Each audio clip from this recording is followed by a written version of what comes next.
Hello, I'm Nikki Damani. I'm the chair of ACPA's mid-level community of practice, and with me monitoring the social media back channel is immediate past chair for ACPA's Pan-African Network, Dr. Tonisha Lane. Our conversations today will focus on best practices for having difficult conversations and fostering safe spaces on our campuses for students, staff, and faculty. We will also discuss approaches to self-care, as many of us represent the identities of those affected and or served as allies to these communities. Please tweet along with us at #UnpackingSummer16. I want to remind everyone that this webinar is live, and your engagement through questions and comments in the webinar chat box or on Twitter really improve the quality of our conversations.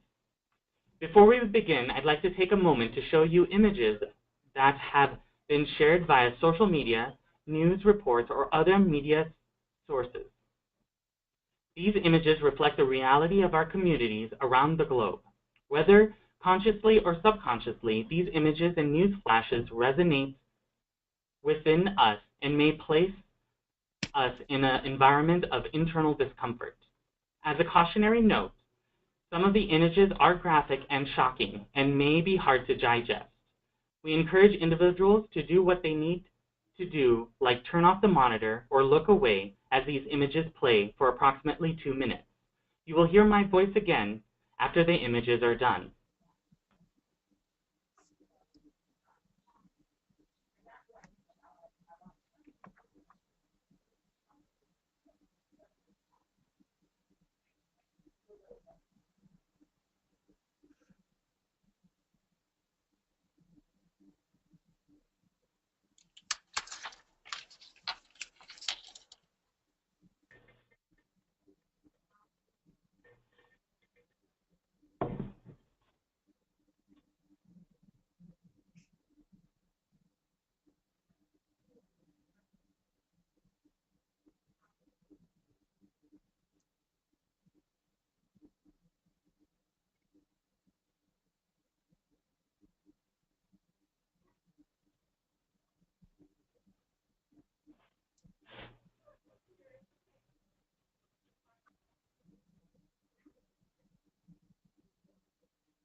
These are the true images of the world we live today.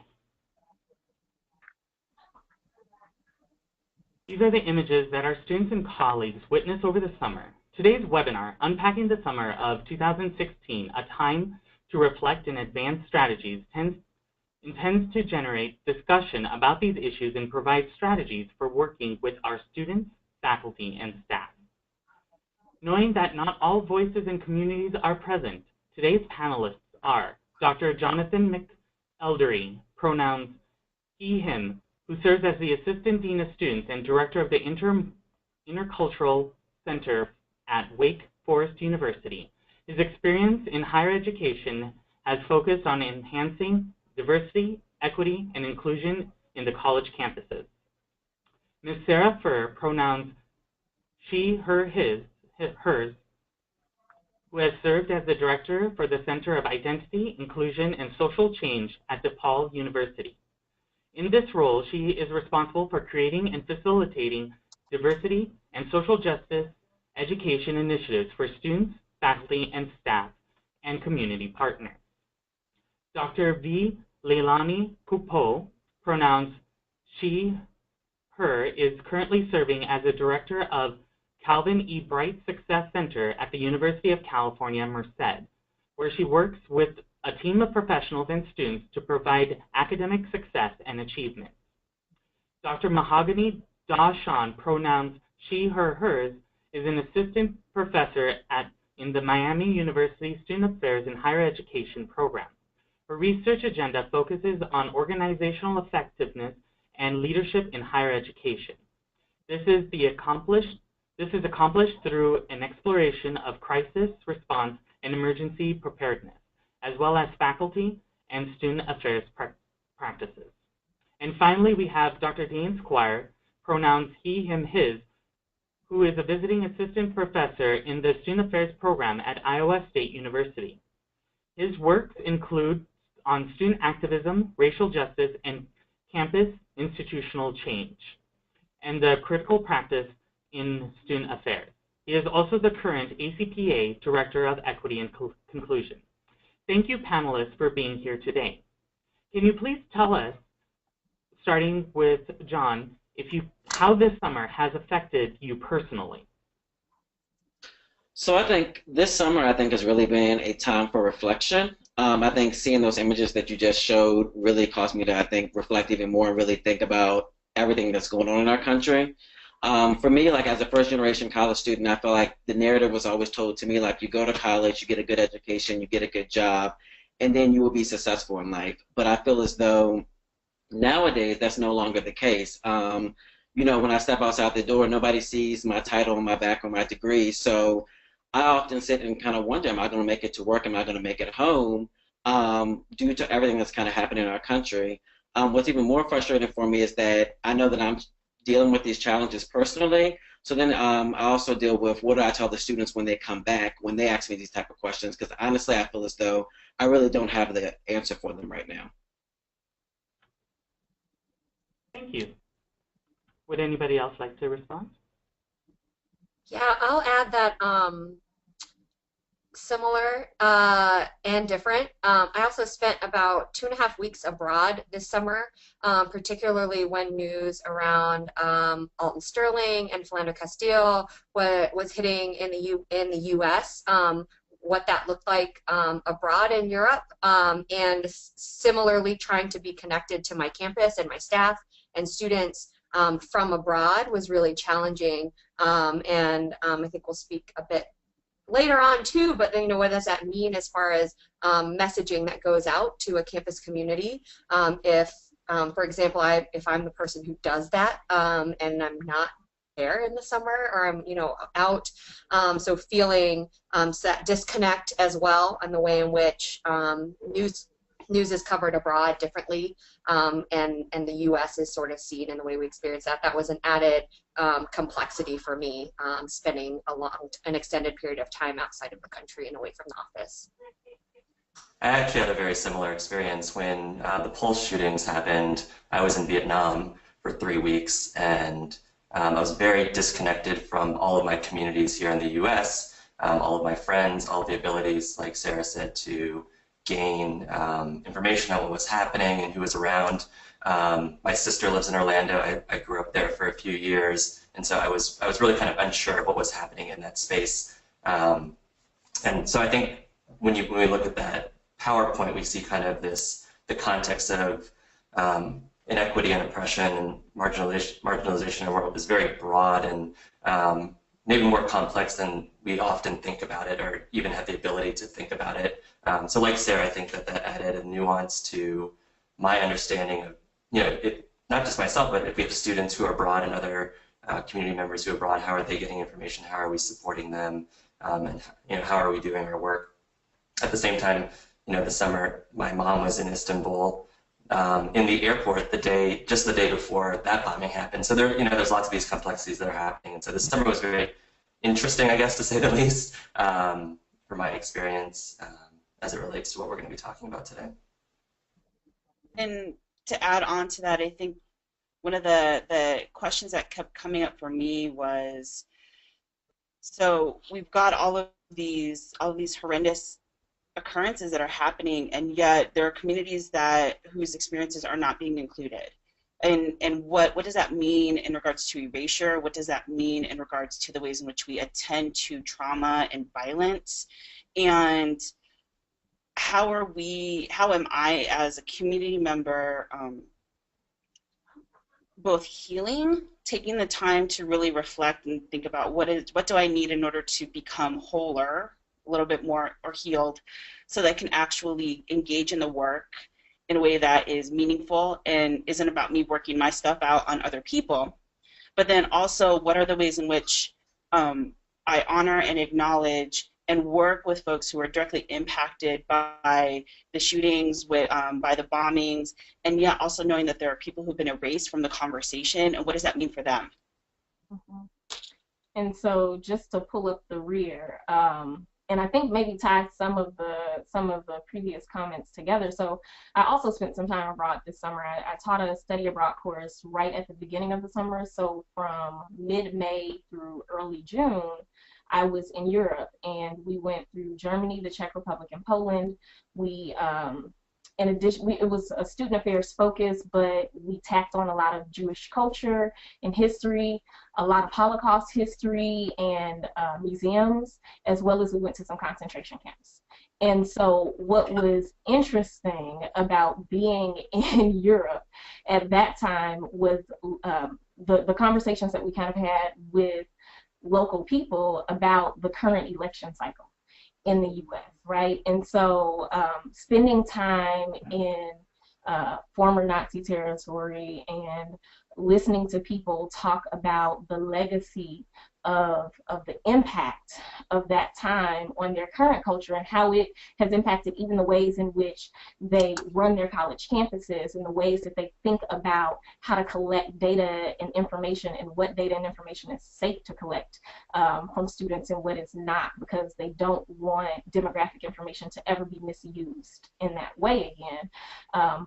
Folks were completely concerned about the Donald Trump messages that are just dominating the news, and trying to figure out, like, would you know, a place where literally a wall has come down, and they're listening to this man talk about building a wall in our country, and they are trying to figure out how are we not more concerned. And so that experience for me was very clear in helping me to understand that I am probably overstimulated with our news media and a little bit disconnected from our news media because of, I'm sorry, I'm getting feedback, but I'm a little bit disconnected because of the amount flown towards us.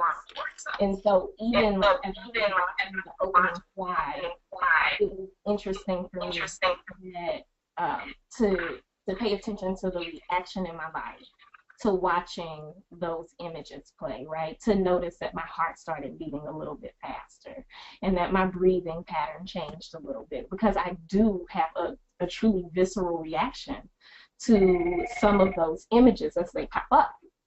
And that part of that is the fact that I intentionally disconnected from some of that this summer, right? Like, as I know we're going to get into talking about self-care, but that's part of the way that I do that, is to intentionally disconnect. And I did that as much as possible this summer, but then there were instances where I was not able to. So I will share that Philando Castile, the young Black man who was killed near St. Paul, Minnesota this summer, is actually a childhood acquaintance and friend of mine, right? So growing up, he was a cousin of my neighbor's, and he spent summers there, and we played together, and we spent time together, right? So so that was an instance where I wasn't able to disconnect, because even if I didn't want to see it, I am personally tied to the family members of this young man, and needing to be supportive of my family friends, right? It wasn't possible to be disconnected. And I think that quite often we all find those experiences where, whether it's because of personal relationship or because of identity or because of whatever, we are not allowed to disconnect from what is happening. And therefore it's so important to think about how we care for ourselves so that we can be present both in our work and for other people. And on that measure, Sarah, how have you seen students and faculty, staff respond to these very incidences which have occurred over this past summer? I think it's varied, even on just my campus, the way people have responded. There has, in some ways, been sometimes no response, to be quite honest. It depends on who you're looking to hear a response from too, but especially in the summer where not very populated with students, and so I think, unfortunately, some people take that as an opportunity to not respond. From the perspective of my office and our staff, we always send messages out to our listserv, our Facebook communities. We host healing spaces here in our center pretty regularly, and we don't always necessarily have a ton of people come through. Again, it's summer, and there aren't that many students, faculty, or staff around all the time, but really just sending that out and calling people to come together has been one of the greatest gifts I know that my staff feels, and the folks who come through really feel thankful that there's just a space to be upset, to be frustrated, to ask questions, even if the people in the room can't answer those questions. I know from our campus, we are recovering from a pretty rough spring ending in the spring quarter, and so a lot of our students have actually been detaching and taking care of themselves, being connected to those people that they need to talk to immediately, and staying connected to us. But I know from our perspective, we at least we see the value in naming what's happening in the world and recognizing that it's having an impact on people, and that we have space and people and presence for folks if they just want somewhere to be. That's one of the biggest things that we do on campus, is really respond directly, name what's happening, and hold space. So, Leilani, can you add a little bit more as to what student affairs practitioners can prepare as students return back in the fall, and what we should be keeping in mind? Yeah, absolutely. And Sarah, I really appreciate you naming that summer is just a different experience for a lot of folks. And so when things happen over the summer, it's an opportunity for things to kind of just be pushed away, or it's already happened, we did our response.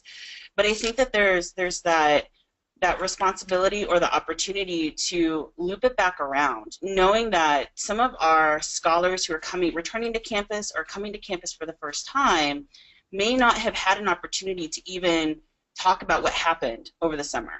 And I think the other piece for us to think about is that there's multiple ways in which we need to engage, not just that we can, but we actually need to.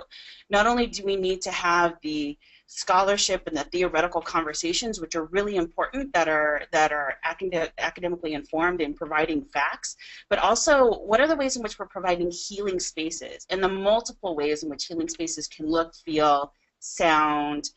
All of that matters, because we don't know where our scholars are, at what point they're coming in, and so they may have been directly impacted, they may be secondary survivors, there may be other things that are happening that in their lives in which these occurrences over the summer, whether it be that they have family members who are living abroad and they're trying to support their support units that way, and having a place to talk about it and feel safe, or feel at least that they can be vulnerable. And then other folks may be trying to make meaning of what's happening with the state of racism and sexism and genderism in this country, and why people are still, when we're supposed to be post-racial, post-sexist, post-genderist, that we're still engaging in these really oppressive and horrendous activities that are either micro or macro aggressions. And so I think for me, one of the things that I've been doing with some of my colleagues here on campus is figuring out what are the strategies that we're going to employ so that we can loop back in. What are the touch points that we can create so that people, our scholars, our staff, our faculty, our community members feel like they can continue to engage in the healing, and whatever that looks like and feels like for them. And then also understanding that we have, when we talk about creating space, what does that actually mean on our campus? I'm still learning that. I'm brand new at this particular institution. And I'm starting to learn that creating space looks and feels differently than at my previous institution. And so being able to really be thoughtful and intentional about the ways in which various types of spaces are created. What does that mean? Who's included? Who's not included? Is there a need for staff-specific spaces? Is there a need for undergraduate-specific spaces? Is there a need for everyone to be part of those conversations? And what does that actually mean when we think about power dynamics and being vulnerable and the ways in which we set that up? And so those are some of the things that I've been engaging in and also kind of been grappling with, and what does this actually mean to provide a response when things happened in June. June was not that long ago, but it sure feels like a long time ago. And how do we support folks through that, as well as support ourselves? So, John, can you describe a little bit of what that support may be for students, faculty, and staff to help us move the dial forward regarding promoting collaborations and reconciliation among our communities? So I think when thinking about support, I think it's important to name that support starts with everybody kind of doing their own work. I think we often look to our campus resources, such as like our Multicultural Center, our LGBTQ Resource Center, to do the work for us.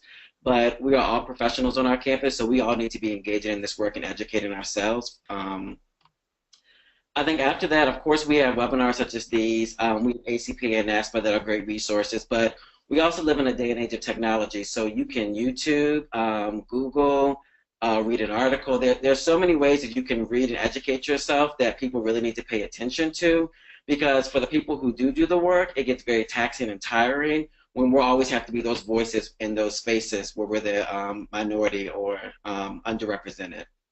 And then I think also when thinking about students, we need to look at creating opportunities for our students to interact and engage in dialogue.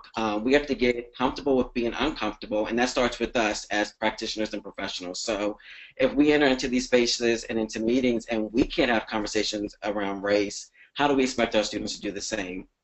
I think a lot of it comes from when we do start having these conversations and dialogue, we see the intersection of our identities, how we can connect, how our differences actually can bring us together. And when we do that as professionals, I think it helps our students to be able to do that as well.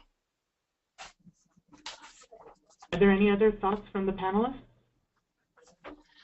I just want to add that I think that a lot of campuses right now are spending time on the wrong things in preparing for the fall. I think that a lot of campuses are spending time reviewing their policies, free speech versus hate speech. I think they're looking at procedures. I think they're looking at threat assessment, and that's really, really important, right? We got to do that, right? We got to keep people's physical, emotional selves safe as much as possible. But I think that what John said is so key and important. Like, we have to be willing to go to a place around dialogue that's really uncomfortable, and if we don't do it, our students won't do it. And if we can't do it, our students won't learn from us. So I'll just add that in there.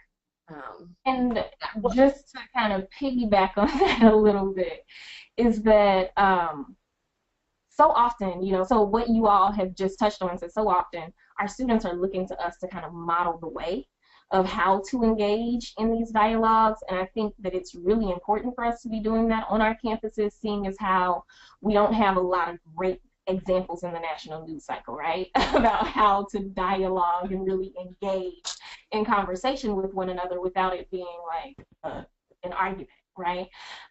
So for us to be ready to model that way, but also to think about what is the role for where you're positioned on campus, right? So I see those of you all who are working in student affairs offices talking about the spaces that you provide.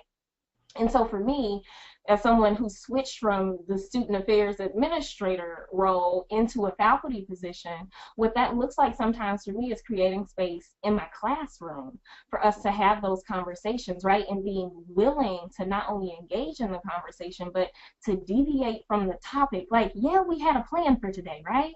but like some stuff just went down. And people should have the ability and the space to talk about that. And so I may not, I'm not going to spend, so I teach graduate courses, right, which are really long, as we know. I'm not going to spend, 3 hours on it necessarily, unless we really, really need to. But to be able to come in and say, before we jump into what was planned for today, can we spend some time just transitioning into this space? Let's talk about what happened. Let's talk about how it's impacting you, how it's impacting the students who you're working with, because working with teaching graduate students, most of them, all of them are working with undergraduate students in some kind of way on campus, right? And so they're bringing all of that with them into the classroom space. And so creating the space for people to be able to debrief a little bit, but also modeling what it looks like to debrief and what it looks like to sometimes just say, you don't really know. I don't know what the answer is. I don't even know if there is an easy answer right now, but I know how I feel about it. I know that it's okay to have emotions, and it's okay for us to do that in this space, and just, creating those healing spaces that you all were talking about inside your offices, but also finding other spaces like the classroom to be able to do that. I completely agree with that. Here on our campus, I chair our Students of Concerns team, and one of the presentations that we did last week was educating faculty members on how you transition that student from the summer into our academic classroom. And that first day is very important as far as being able to engage the student back into that academic realm. So assigning them an assignment that first day, which will then hopefully get them on their ball rolling, even if it's a reflective paper, getting that conversations out, because as you said, we need to create these spaces that are engaging to our students, and that they're able to make some sense or have some conversations around these topics. So, Sarah, what do you think as Nikki, go ahead. Can I just add, I think that one other component that has been, we haven't directly said this, but I think it's important for us to attend to, is understanding how to navigate our political climates at each of our individual campuses, so that when we create these kind of opportunities to have dialogue, to have healing spaces, to engage, that we're doing it in a way that we understand if we're going to be crossing some lines, we are very intentional about crossing those lines. If we're there to disrupt and to be subversive, that we are very clear about that is what our intention is, while still holding space. And knowing that on some of our campuses, these kind of conversations can be really dangerous. And so what does that mean for us as we are engaging and hosting and coordinating, and yet what are the ways in which they can become really liberatory? And it may be seen as radical, but there's a reason why we're doing what we're doing. And understanding what kind of culture we have on our campuses is going to be really important. And maybe that's people say, well, absolutely, Leilani, you have to know your campus culture. And yet sometimes when we engage in these conversations, we're so focused on getting that healing space that we may not have the opportunity to really think about what are some of the ramifications that may happen because we're creating this healing space. And I'm not saying don't do it, but I'm saying be ready to be able to protect the space. And what does that mean? And engage people who might think it as subversive or as resistant, so that they're part of that process rather than retargeting communities and people that are already been targeted. So thank you for that. I was just going to go on to talk about what should our campuses be doing to prepare for students to return back this fall. May not just be for students, for faculty, for staff, maybe even some community members. Sarah or John, would you like to respond to that? Yeah, you can go ahead. Okay. Yeah, I think I have a few ideas maybe, but one of the things that I always say when I first go into any team training session, all summer long I've been getting emails like, what are you going to do about the fall? And I'm like, the same thing we've been doing for years actually is what we're going to keep doing. What are you going to do? I'm kidding. I don't actually tell people that. I just think it. But now everyone knows. But the first thing, you actually have to care, right? Like, you have to care first and foremost, or like nothing else matters, and everything else will just feel fake. I think you have to show up, you have to listen, and you have to believe people. There's such a resistance to just believing people's experiences, and that is so harmful and so dehumanizing. And so individuals can do that, but organizations can do that too, right? So as an organization, whether that's your department, your division, your entire institution, actually believing that, yep, students of color have a different experience on this campus. Yes, that's just true. Believe them, right? Using the right words and being specific. There's a lot of like dancing around stuff, and when I'm in spaces, I always want us to be specific. So what are we talking about? Are we talking about race and racism? Are we talking about addressing homophobia and transphobia? Are we talking about, like, right? So people want to just say campus climate, but I'm like, climate is very broad, and so what are we really talking about? And sometimes people are talking about like engaging in like the political environment, right? They're talking about the election coming up. Very valid, very relevant. Sometimes people are talking about free speech versus hate speech. What are we talking about? Let's be specific. Get that language down, look up the words, figure out how, you know, when are you going to say white supremacy, when are you going to say racism, right? Like, get it down, figure out when you're going to employ it, but like be specific. Because I think that in the absence of that, people create their own narrative. People create the story that matches their experience, or they create the story that maybe matches what they've known to be true based on their experiences and their identities. So we have to be specific. And then I think we have to complicate the narrative. We have to ask those questions if we don't understand, if people are dancing around subjects, if students don't feel like they know where to go for support, if they're only going to a couple of offices because that's where people look like them, whatever it is. Like, we need to ask the questions and like really complicate that narrative. Or else we won't even know what we're responding to or what we're preparing for. And some of that is just being clear on our intentions. What exactly are we trying to mitigate? Are we actually trying to mitigate race and racism on our campuses, particularly the racism that students feel, or are we trying to mitigate conflict?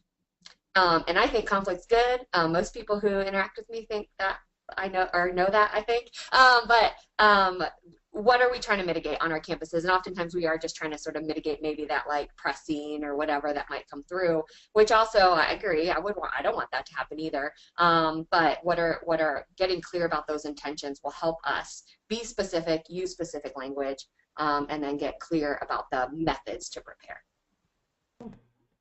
The only thing that I would add to, I think we have to be very transparent and honest with our incoming students and their parents. I think a lot of times, you know, when they come for tours, when they come for orientation, we sell them this peachy keen, this perfect place. But whatever has happened on your institution that previous semester, 9 times out of 10 has been on social media. So the students and their parents have seen it. So if parents ask you a direct question about the campus climate, or is my black son going to experience this, you need to be open and honest with them. But then also add to that that our campus is doing X, Y, and Z to improve this area of our institution. I think especially like when we're discussing this with parents, like they're entrusting us with their students. Like they are dropping their students off for us to literally take care of them. And we have to remember that. And even with our students of color and our marginalized students when they come to campus, letting them know that, yes, sometimes these things do happen, but this is the processes in place to hold people accountable. Because when we look at like tuition and things, everybody's paying the same tuition. Nobody's getting a line item discount for being a person of color or a marginalized student. So if we're not offering that, let's just be upfront with them and say this is happening, and these are the resources we have on campus to assist you and help you. Thank you. So let's go with Dane real quick, and can you tell us what the roles of supporters on campuses should be? Sure. I guess when we're talking about supporters, we're thinking about allies, or we might call them accomplices. I don't know what term people want to use for that, but I guess that's what I'm assuming this question is addressing. So I guess I would kind of just play off of what John and Sarah have shared in their previous comments and the last comment and in previous comments, that I think that our communities, those who maybe feel like they don't identify with some group for whatever reason, even though I believe that all of our oppressions are pretty intertwined, need to be really vulnerable in being open about what they do know and what they don't know, in the types of things that they can and cannot do on campus, and very reflective about that as well, what positionalities they hold, where they're very privileged on campus, etc. And also how they enter spaces, how they enter these conversations, right? So like we had a campus conversation last week, which was for faculty and staff, which was very similar to this type of a meeting where, you know, folks of color and other folks on campus could come and talk about how the summer, you know, we talked about very similar questions. And the police department was invited, and we are sitting there, and there's, you know, a good number of folks of color there, and these police officers who are fully dressed in uniform with guns and tasers are walking around the room. And they're there for altruistic reasons, right? Like they're there to sit and have a conversation with us, but they're also dressed in ways that are very aggressive. We don't know why they're there. We don't know that they've been invited to be a part of this conversation. And I'm not sure that they're reflective on how that played a role in how they entered the space and how we were able to engage with them or not. I mean, I called them out, obviously, but I don't know if they understood what the issue was. So I think, you know, there's pieces like that I think we all have to be really reflective about the spaces we hold. If we have the privilege of being in certain spaces that others are not, we have to be able to bring topics to the table, and, you know, be those people who are making a stink and fighting for those other folks who are not able to be in the room.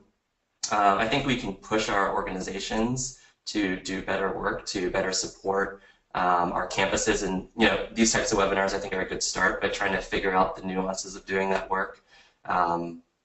We don't always do a good job of that as associations, and I will put ACPA in that box, and that we're trying to do better, but I don't know if we are supporting our campuses in the way that they need to be supported.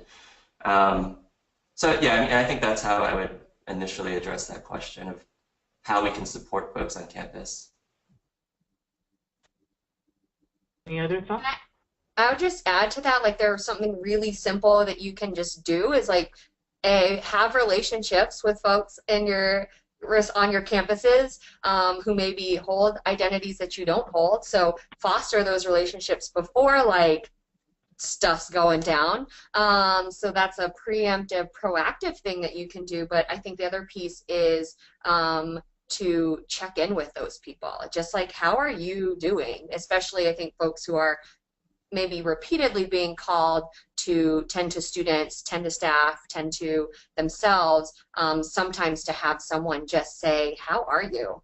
And actually want to know how they're doing and not how the work is going or how their work day is going or any of that is really simple. And I think there are a lot of opportunities for coalition building in that way as well. People who are doing really good work on the campus that maybe you don't know are doing that work. And so that's linked to that proactive measure for sure. I think this has been a great conversation so far. It was a group of us at the ACPA June leadership meeting, or July leadership meeting, when we were talking about this. It was like, what are we doing as an association or as a group of professionals to support each other? And especially, how do we support the practitioners that are going to be going in on our campuses, and then students are coming onto campuses with various different ideologies and understandings of everything. So the main question of the day is, what are ways in which we're able to engage in self-care? How are you encouraging others to do so? What are those other components that we need to discuss at? So we'll start off with Leilani, and then hopefully we'll go around the table. So Mahogany, I appreciate you sharing your experiences with disengaging, because disengagement is, I think, can be really powerful. And for me, what I learned is that I had to give myself permission in order to understand that I can disengage. It's okay. When people are working their guilt out on me and using my body as a tool to make themselves feel better, I'm allowed to walk away. And even though I might feel guilt about, well, you know, I walked away, but what does that actually mean for me with the ways in which I can care for myself and that I can heal? And some of the things that I've learned about myself is that in the act of giving permission, and I start to have those conversations with other people in the on staff with me and saying, you know, this is how are we self-caring? How are we caring for self so we don't get crispy burnt? Or if we are feeling crispy burnt, what do we need in order to feel energized, rejuvenated, like we're able to connect, like we want to connect with people? And I think just having that conversation of what does self-care mean to me as an individual and to you as an individual, and how can we create those kind of support systems has been really powerful. The other piece around giving permission, I think, at least the way that I was kind of brought up through student affairs, is that you have to do everything at all times, and you got to be on, and you have to, you know, as a woman of color, you've got to be willing to engage in conversations around sexism and misogyny and race, and you got to be it. And there's a point where I'm like, I want to be it, but I can't be it all the time. I can't be on all the time. And understanding what is it that I need in order to feel like I can be vulnerable, I can be my authentic self, and that I can engage in really difficult conversations, what we were talking about earlier, in a way that is not going to cause more trauma. It might cause drama, but it's not going to cause more trauma to myself and to the individual that I'm interacting with. And then knowing and learning and exploring how I can have those kind of conversations with people that I'm interacting with. Because the conversations that I have around self-care and activism with students is definitely going to be different than the conversations I have with my family members. And for me, I have to be able to engage in those conversations in a way that are meaningful, but also so my support system understands what I'm going through. So if I need them to back off and back up, they understand that I'm at a point where I need people to just kind of give me space.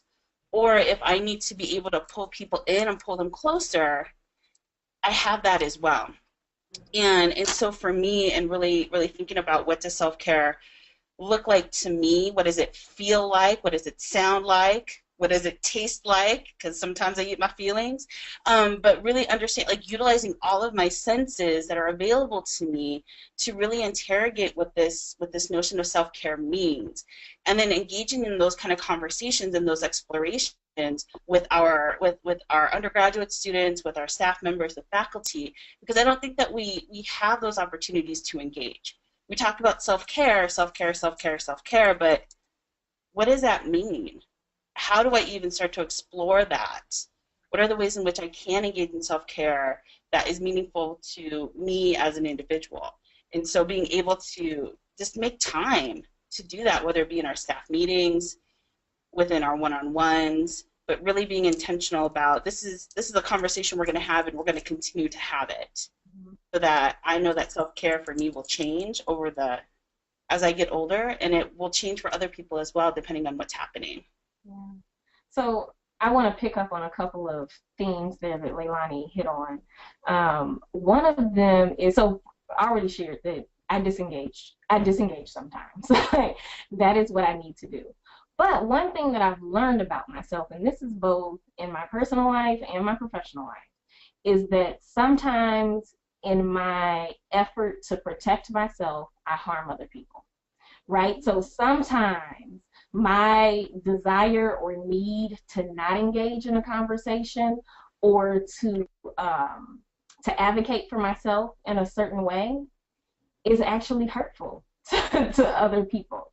And so what Leilani just said that, you know, really struck that chord in me and made me, you know, think about that was that, you know, it's important to understand what self-care means to me, but also what it means to the people who I'm interacting with, right? And so that means that I'm not always going to get it right. We're not always going to get everything right, and that's okay, right? But that it's important that in that reflective process, for me anyway, to try to think about how my self-care plays out on other people sometimes. and to figure out how to negotiate that, and if I even want to negotiate that sometimes, right? So that's part of it. The other thing that may sound a little different than what we typically think of as self-care for me is that I try to intentionally not self-silence when I am in certain spaces, right? So I work on a predominantly white campus, and I teach in a college, in a university that has predominantly white faculty, right? And so sometimes that looks like I am in a space. I'll give you two examples from the past 24 hours, right? Yesterday we had our opening departmental meeting, right? And as we go around and we share kind of like what we did this summer or what we're thinking about for the fall, or kind of what research projects we're working on, I think that sometimes it's really easy to go with the group think in the room about, how we should approach a certain thing, or what we should be thinking about how we engage with our students. And not that the other ideas on the table aren't great ideas, but I try to be the type of person who is willing to, as Dean spoke about, having a seat at the table and what that means, right? Like, so I'm at the table. Let me speak into this conversation right now, the differential experiences of our students with marginalized identities, right? Let me speak into existence the differential experience of faculty of color who, do more service than everyone else, not because you necessarily sign up for more service, but because students with marginalized identities need you, and they find you, and they ask you to do things. And I was on a panel this morning for our new faculty orientation, which is happening right now. Beginning of the year, new faculty are in town. They're being shifted from this office to that office to learn about all the campus resources. And being on that panel where, they met with some undergraduate students maybe someday this week, and they had an undergraduate student panel, and the focus was very much on the academic experience, right? Like, what is the student at this university like? And so they posed that question to the faculty panel this morning. What is your experience with the student at this university? And there's a tendency to focus on, as a faculty member, the academic experience. But what I see as my place in that space is to say, well, let's also talk about the social experience on campus. Let's talk about the marginalizing experiences that happen sometimes for students on this campus. And let's talk about how the dominant student identity is not the same for every student who you will encounter, and how important it is to try to be supportive of your students who need you, who have had alienating experiences. And so I think and that's part of my self-care. Part of my self-care is speaking up on behalf of those students who I interact with all the time. Part of that is speaking up on behalf of my personal experience working on this campus, and the experiences of my colleagues who look like me or who have identities and backgrounds similar to mine, right? So the self-care can also be speaking your experience into the space so that it's not overlooked, and speaking the experiences of others into the space so that they are also not overlooked. So this is a question that's posed by the audience. What about international students? What are their experiences? What are the intentional ways we can support them, not just the students, but the faculty that we have visiting on our campuses as well?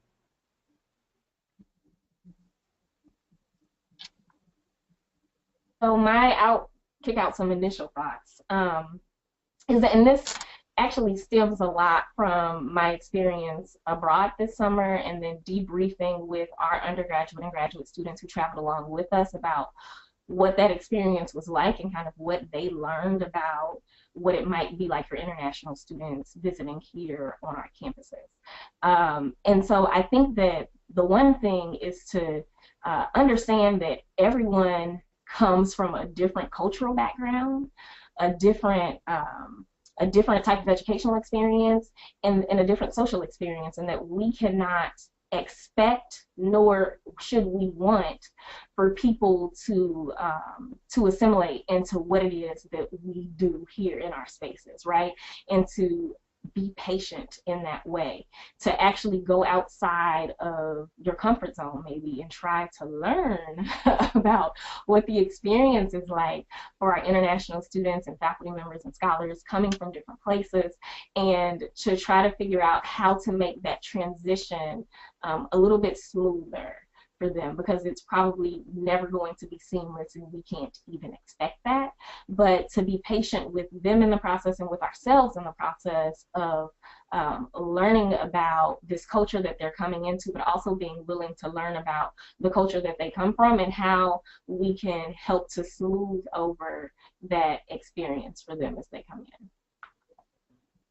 I think that there's also the component of, we may have scholars coming in, faculty, students, staff, who come from societies where violence is really normalized. And so what are the ways in which we're providing space for our international folks to not only engage and process in what they're seeing in the media and they're seeing on their campuses, but also making meaning, and how does that reflect, add to their own experiences growing up wherever that, you know, in the countries in which they're coming from.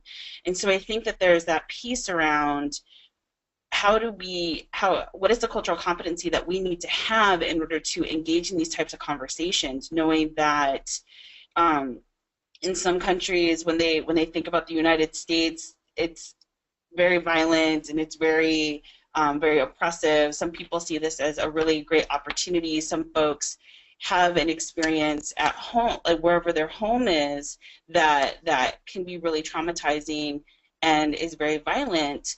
And yet when they come here, it's not the same. And so they're trying to make meaning of that. So what are the ways in which we can make meaning or assist with with supporting meaning making, so that people feel as if they can engage in those kind of conversations? Because I think there's also the fear that I don't want to offend people, that I'm a guest in this country or that I'm visiting, and so what does that mean for me as someone who is not familiar and still trying to kind of get to understand what's going on? Tom, did you want to add something? Yeah, the only thing I would add was, and it was kind of like what Mahogany was saying, I think one thing that's important for us to do is actually engage in conversation and dialogue with these students. I think a lot of times we make assumptions about what they need to support them, and we actually end up doing more harm than good. And so I think really having open and honest conversations and figuring out what their needs are, what their transition has actually been like, and then shaping kind of our programs and practices around that to actually give the students exactly what they're looking for.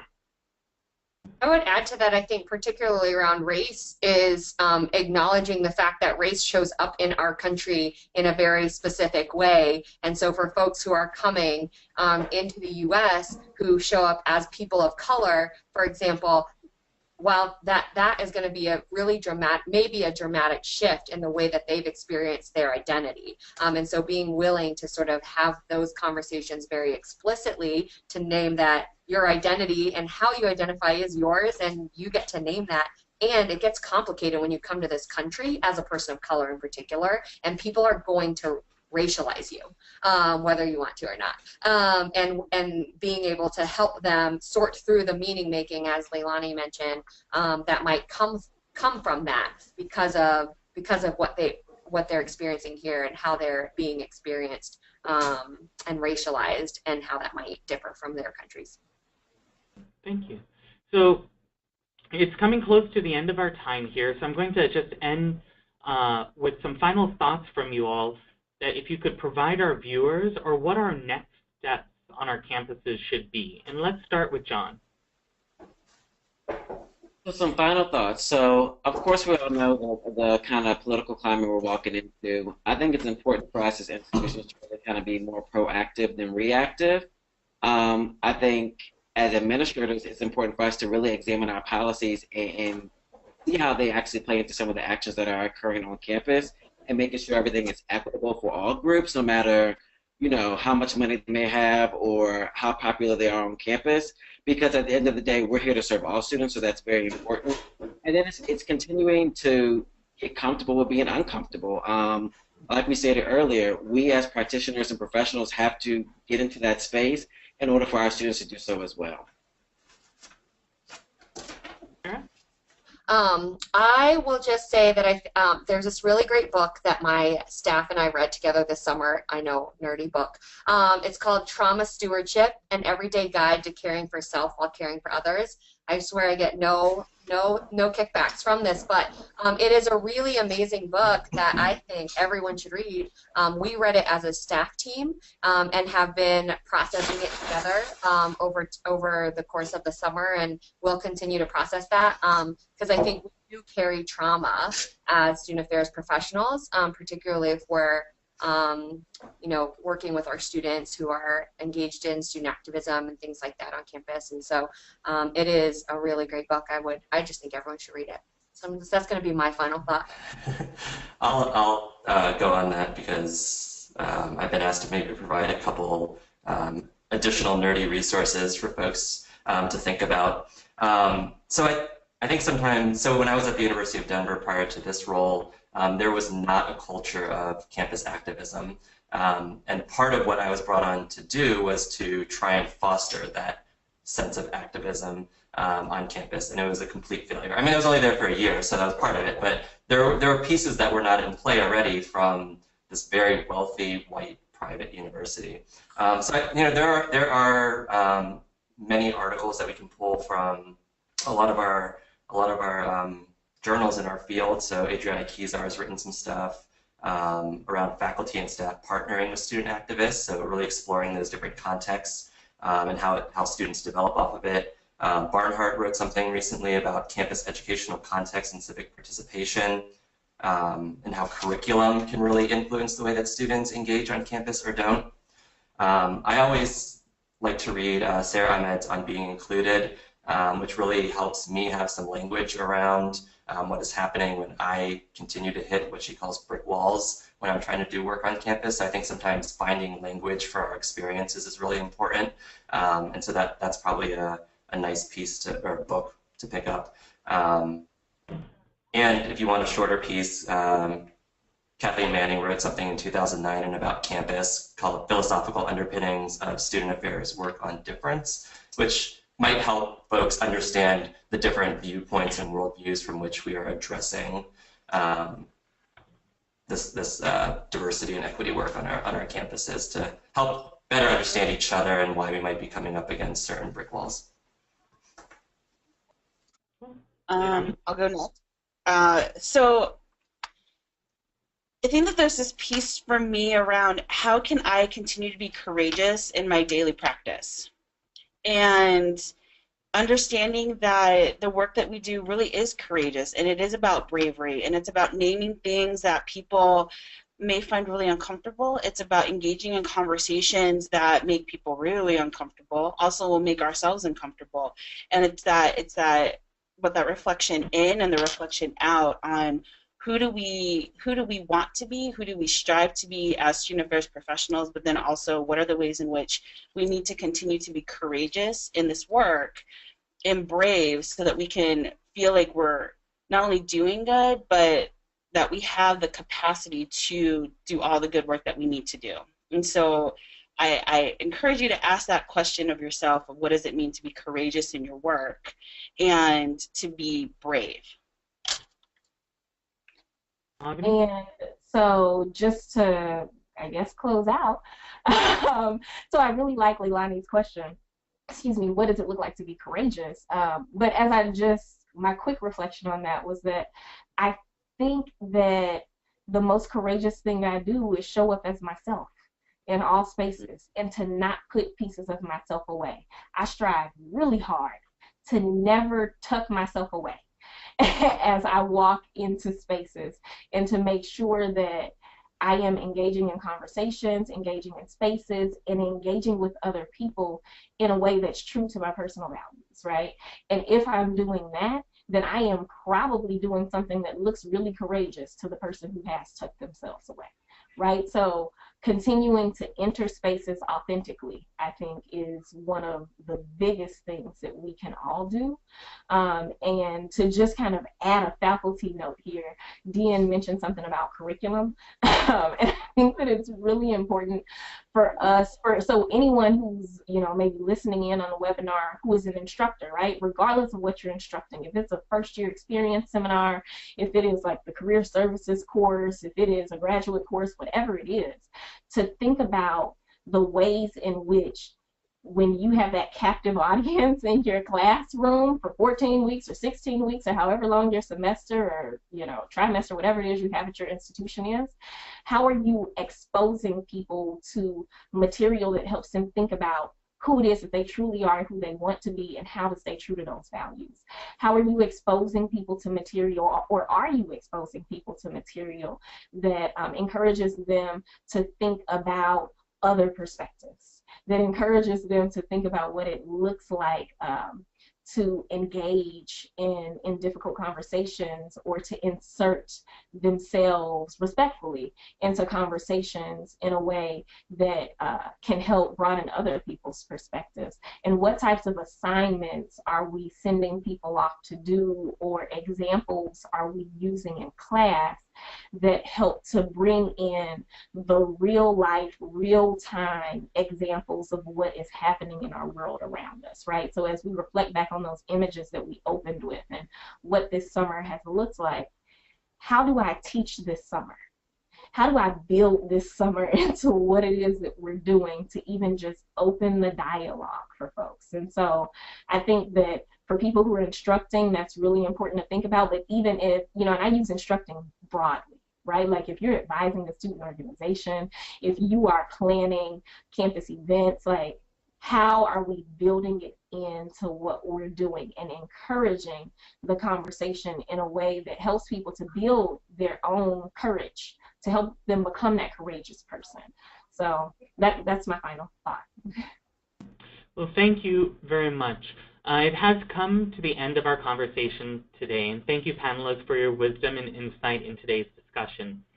As mentioned before, this webinar is intended to start the discussion about these issues and provide strategies for working with our students, faculty, and staff. We hope you will take these conversations and have them at your respective campuses.